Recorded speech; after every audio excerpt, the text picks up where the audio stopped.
هو احنا محتاجين نفضفض وحد يسمعنا، ولا محتاجين نصايح تفهمنا وتوجهنا؟ الناس عموما والابناء خصوصا لما بيكبروا مش محتاجين نصايح متعاده، هم خلاص حفظوها مننا على مدار سنين عمرنا معاهم، اتكلمنا كتير كبرناهم خلاص وربيناهم. دلوقتي هم محتاجين يتكلموا واحنا نسمع. خليكوا واثقين ان اي نصيحه بنوجهها للاولاد والبنات الكبار مش هيعملوا بيها الا بعد خطوتين. الخطوه الاولى انهم يلاقونا قدوه وبنعمل اللي بننصحهم بيه. ربنا عز وجل قال: يا أيها الذين آمنوا لم تقولون ما لا تفعلون، كبر مقتا عند الله أن تقولوا ما لا تفعلون. ما تقوليش لبنتك صلي واحفظي قرآن وانت لا بتصلي ولا بتحفظي، المصحف مليان تراب. ما يروحش الأب يقول لابنه بطل السجاير وهو بيشربها ليل بنهار قدامه. النبي صلى الله عليه وسلم قال: مثل الذي يعلم الناس الخير وينسى نفسه كمثل السراج يضيء للناس ويحرق نفسه. ما كانش الإنسان يبقى قدوة صالحة في اللي بيقول لأولاده أو لأصحابه أو لأي كان اللي بننصحه، محدش هيقتنع بكلامه ولو بعد 100 سنة نصايح. دي الخطوة الأولى، إنك تكوني قدوة. الخطوة الثانية اللي هيعملوا فيها بنصايحنا لما هم يقرروا يعملوا بيها. وإمتى يقرروا؟ لما يجربوا ويتقرصوا ويتوجعوا، مش لمجرد إن إحنا وجهناهم ليها، لا مش كفاية، لازم إرادة الله تتدخل. ربنا عز وجل قال: إنك لا تهدي من أحببت ولكن الله يهدي من يشاء. هتفضلي طول ما انت عايشة تحاولي تقنعيهم بحاجات لمجرد ان انت شايفاها صح، مش هيقتنعوا. لكن امتى ينفذوا؟ بإرادة ربنا عز وجل. لما ربنا يشاء هيسوق ليهم الأسباب اللي تضطرهم يهتدوا، لما يحسوا انهم محتاجين انهم ينفذوا. إن عليك إلا البلاغ، انت هتوصلي بس الكلمة، هتوصلي المعلومة، هتوصلي النصيحة، مالكيش دعوة بقى بالباقي. الباقي على ربنا عز وجل. تيجي على بنتك من وهي صغيرة تحاولي تقنعيها سنين انها تصلي وما بتصليش. امتى هتصلي؟ لما تحس انها محتاجة تصلي، لما تفقد كل سبل النجاة في المواقف اللي بتتعرض ليها وتقتنع ان ملهاش الا ربنا عز وجل. لما تتحط في ابتلاء وتضطر تقول يا رب. ربنا عز وجل قال: فإذا ركبوا في الفلك دعوا الله مخلصين له الدين. لما ترموا في البحر افتكروا ربنا. لما تترمي في البحر وتدوق هتقول يا رب وهتعرف انها فعلا محتاجاه. لما تتحط في الأزمة هتقتنع انها لازم تنفذ نصيحتك. أنا الأوان بقى أعمل اللي أمي طول عمرها بتكلمني عليه. الحمد لله أمي معرفاني الحل من سنين، أطلعه بقى ونفذه. فأنتي ارمي البذرة، ارمي النصيحة ومالكيش دعوة، هتستخدمها في يوم من الأيام. أنت في عندك بنات أهلهم بيسيبوهم طول العمر من غير توجيه، بتغرق في شبر مية، ما بتحسنش التصرف. يوم ما بيجي الوقت اللي المفروض تنفذ فيه النصيحة ما بتلاقيش جواها نصيحة، محدش فاهمها حاجة ولا عرفها حاجة. بنفضل قد إيه نكلم ولادنا: بطلوا أكل المطاعم، بطلوا أكل من بره، بلاش الأكل الملوث. مش هيبطلوا إلا لما يجربوا وجع المرض.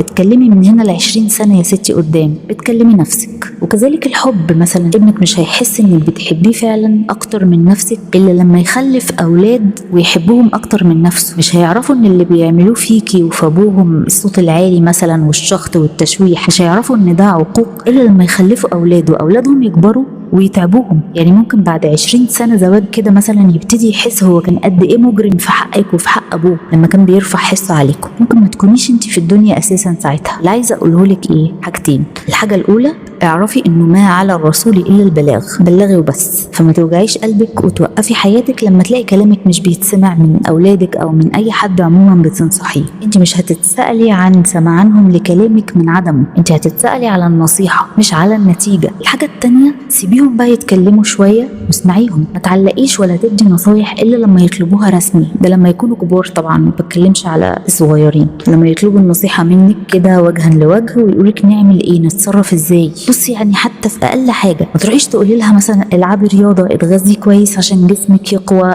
هتقولك ماليش نفس وتفضل تدلع. لما تجرب ضعف الصحه بيعمل فيها ايه، هتضطر تهتم بصحتها من غير توجيه. لما تشكيلك من حاجه سيبيها تشكي، اسمعيها للاخر وانسجمي معاها في الكلام. قولها ايوه عندك حق، ازاي يحصل كده، معقول، كانك صاحبتها اللي بتسمعيها. الاصحاب ما بيوجهوش نصايح كتير، لكن ممكن تعملي حركه كده بذكاء، تحكي لها حكايه مثلا، تقول لها تعرفي مره حصل كذا كذا لفلانه زي اللي حصل لك ده بالظبط، تصرفت بالطريقه الفلانيه ونجحت معاها، بس وتسكتي وتمشي. مش تيجي تقول لك مثلا حاجه فشلت فيها او حاجه باظت منها: مش انا قلت لك ما سمعتيش كلامي، اصل انا بدم في ملطه، انت ما انتيش نافعه، طول ما انت ما بتسمعيش كلام امك هتفضلي ضايعه. كل ده كلام تقطيم ولا له لازمه ولا هيخليها تتغير، بالعكس هتصمم اكتر على موقفها. فسيبيها تفضفض. الناس بتحتاج حد يسمع الكبت اللي جواها عشان تخرجه، محتاجه تتكلم من غير تعليق ولا تنظير. فلازم نسمع الناس. احنا ربنا عز وجل خلق لنا لسان واحد واذنين 2، كان يقدر يخلق لنا اذن واحده وكنا هنسمع بيها برضو. على فكره احد العلماء قال قال ايه؟ ان ده معناه ان الانسان محتاج يسمع اكتر فاتخلق باذنين، ويتكلم اقل فاتخلق بلسان واحد. احنا عندنا ايدين اتنين بنحتاجهم هما الاتنين مع بعض، ما نقدرش نتعامل بايد واحده هنعاني كتير. عندنا قدمين ما نقدرش نمشي بقدم واحده هنعاني كتير برضو. فعندنا برضو اذنين عشان احنا محتاجين نستخدم الاتنين. في ناس بقى راكنه ودانها خالص تسمعش اي حد، محدش يتكلم الا انا، وكله يسمع وبس ويسقف. فدي مش طريقه. ربنا عز وجل امر بالاستماع في مواضع كتير جدا في القران الكريم. قال ايه؟ اتقوا الله واسمعوا واطيعوا ولو انهم قالوا سمعنا واطعنا واسمع وانظرنا لكان خيرا لهم واقوم. فبشر عبادي الذين يستمعون القول فيتبعون احسنه اولئك الذين هداهم الله واولئك هم اولو الالباب. بصي، قارن صفه الاستماع باولو الالباب، يعني دي الناس اللي بتفهم وعندهم عقل ووعي. النبي صلى الله عليه وسلم كان اكثر الناس انصاتا لاصحابه واهله. لما كان حد يكلمه كان بيسيبه يقول كل اللي عنده، ما بيقطعهوش ولا يفضل يلحق عليه في الكلام عشان يغلبه. حتى الكفار لما ارسلوا للنبي صلى الله عليه وسلم عتبة بن ربيعة عشان يردوا عن دعوته، سابوا يكمل كلامه خالص لحد ما خلص كل اللي جواه، وبعدين ابتدى يرد عليه. وراح قال له انت ازاي تتكلم معايا بالطريقه دي؟ انتوا ازاي تدخلوا الكافر ده عليا وتسمحوا له ينطق في حضرتي؟ انت ما تعرفش انا مين؟ انت ما تعرفش ان انا نبي ولا ايه؟ اعرف مقامك كويس. ما حصلش. سمعوا للاخر وهو كافر عاوز شر وضلال واضلال. مش هتسمعي ولادك، مش هتسمعي اصحابك ومعارفك وقرايبك. على فكره لو هم ما بيسمعولكيش فتشي كده في شخصيتك، هتلاقي انك انت كمان ما بتسمعي لهمش ولا بتديهم فرصه يعبروا عن اللي جواهم ويشرحوا لك، فهم بيقلدوكي. ما بتسمعيناش خلاص مش هنسمعك. فلازم وضروري زي ما الناس بتحرص ازاي تتكلم وبتروح تسمع محاضرات في اسلوب الالقاء والاقناع ويسمعوا بودكاستات ازاي اتكلم كويس، لازم يتعلموا برضو ازاي يسمعوا وينصتوا انصات جيد، عشان على الاقل قبل ما نعلق على بعض نفهم بعض.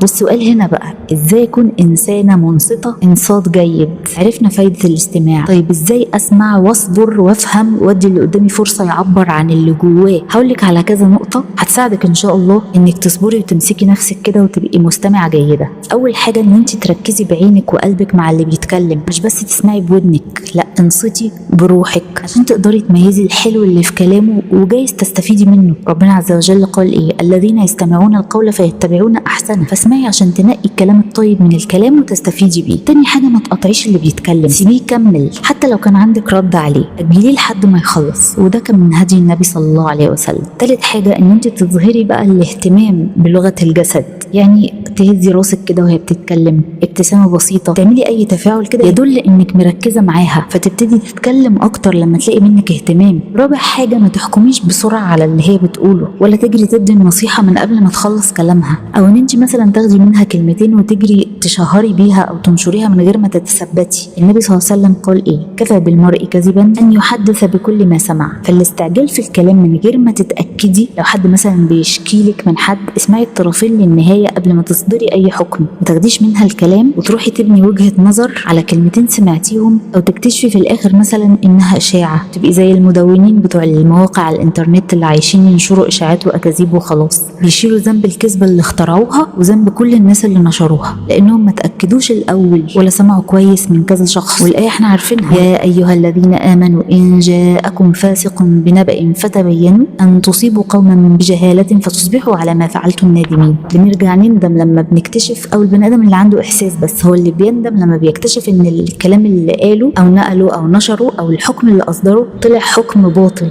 بناء على مقدمات خاطئه. المقدمات الخاطئه هتؤدي لنتيجه خاطئه. خامس حاجه بقى ان انت تشاركيها مشاعرها وهي بتتكلم كده، قولي لها ايوه انا حاسه بيكي، معاكي حق. ده بيديها امان وبيطمنها ان انت مش بتسمعي علشان تهجمي وتنتقدي، لا هي هتبقى عارفه ان انت جايه في سلام، ان في بينكم موده كده وان انت معاها على الخط، مش قاعده تسمعيها عشان تهاجميها. سادس نقطه، اساليها اسئله توضيحيه، يعني مثلا قولي لها تقصدي ايه؟ معلش اشرحي لي الحته دي تاني. قولي لها مثلا ها وحصل ايه بعد كده. ده بيبين برضو اهتمامك وبيبين ان انت بالفعل عاوزه تسمعيها، وده هيشجعها اكتر انها تشرح لك وجهه نظرها بشكل اعمق فهتسمعي بطريقه افضل. سابع حاجه ان انت تركزي معاها وما تنشغليش، يعني مثلا ما تمسكيش موبايل في ايدك وهي بتكلمك، ما تنشغليش بحاجه بتعمليها، لا احترمي اللي بيكلمك وجها لوجه كده، تحطي عينك في عينها ومتوجهه لها بكل جسدك ومركزه معاها ومع كلماتها ومع تعبيراتها. النبي صلى الله عليه وسلم كان بيعمل كده على فكره، كان لما كان بيكلم حد كان بيلتفت له كده بجسمه كله. النقطه اللي بعد كده بقى مهمه جدا